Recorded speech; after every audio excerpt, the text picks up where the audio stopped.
and welcome to Christina Marie TV. This is our final show here on Access SF.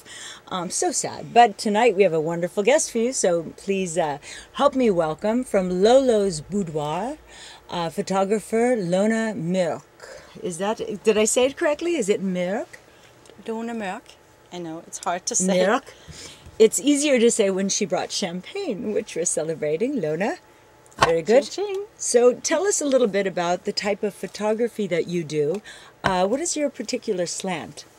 Well, I take people, especially women, on what I call photo adventures. Mm-hmm. We will explore who she is as a woman, her different expressions, what is beauty to her, what is sexy to her, and we'll find ways for her to express that and for me to capture that on film. And let's say that I was going to come and take pictures with you. Could you kind of run me through what exactly will happen as a client of yours?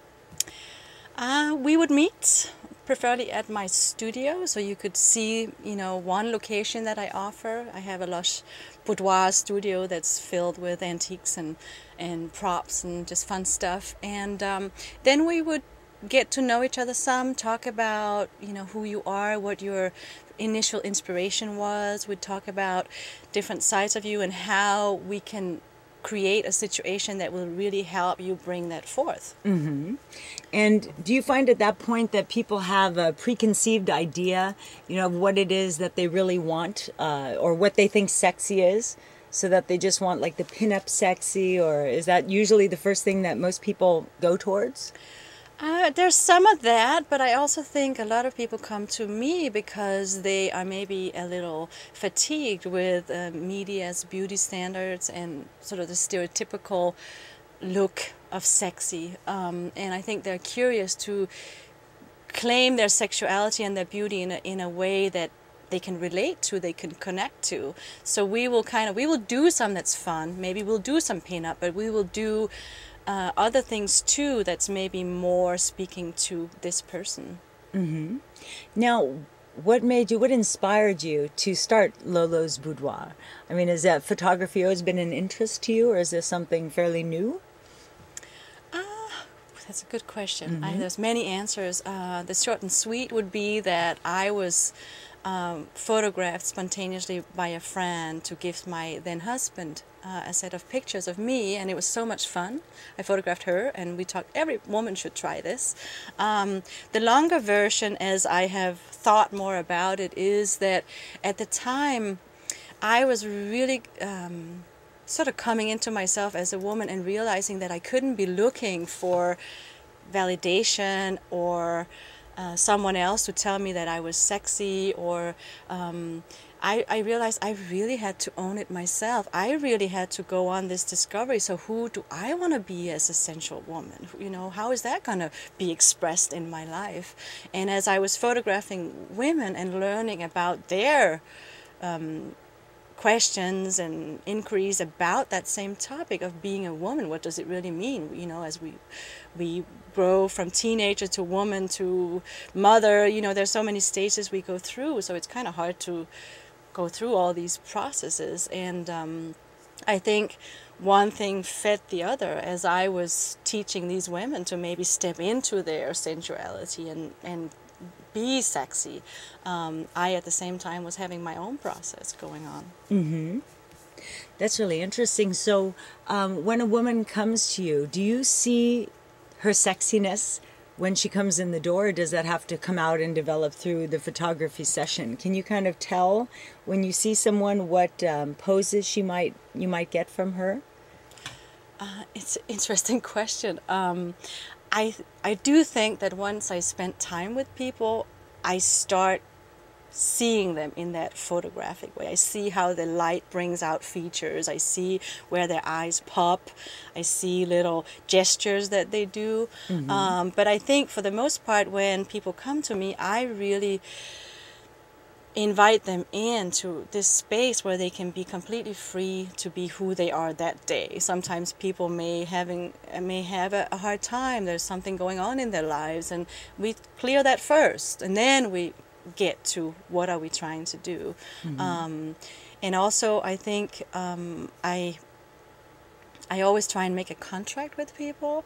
So when they work with me, they really have to, I don't know, meditate on or get used to the fact that when they step in that door to the actual photo session, they leave their inner critic, whatever judgments they have about themselves outside the door, and they step into this space where they can play, they give themselves permission to try things and don't worry about looking in not perfect or goofy, or they to try things, because I take on really the task of seeing them in a beautiful, artistic, interesting light, and I will take on the issue, so to speak. Meaning I'm a woman, I know how we feel about our bodies. I know where the sore spots are. Like, oh, I would rather not you photograph my stomach, or can't we just leave that out? And I'm like, okay, yeah. So that brings about an interesting question, because everyone has issues about their body. Does that change during the photography? Are there any things that actually like surprise you with all these clients that come through, or affect you? Something in watching them have this change? Yeah. It's I think in the actual session, the experience of letting go of your own judgments, because the people have no idea what I see. At some point, they have to surrender. So there's always a point where they kind of forget that they're being photographed, and then we get into this flow, and I see a relaxing into who they are. I work a lot with the body more than the mind. So what feels good in the body? Where do you pick up the feeling of being sexy, or being bold, or being intimate and vulnerable and sweet and feminine? Or so we work a lot with that, and we work with poses that I would always say, but would you ever sit like that? Would you lie like that? Like, how would you? So we work that way around to getting comfortable. And so people do, when they start taking their clothes off and you're taking pictures, or in something very scantily clad, they assume the Playboy or the mud flap kind of picture or something like that. Does that happen, that they go right into what they think sexy is? It happens quite a bit, yeah. And it's not like, sometimes that can be playful if it is a gift for someone special, right? That can be kind of a playful way of just showing off, or being flirty. But I do try to make sure that we don't just think about what's sexy to someone else, that we really think about what would be sexy to you. More than 50% come just for themselves.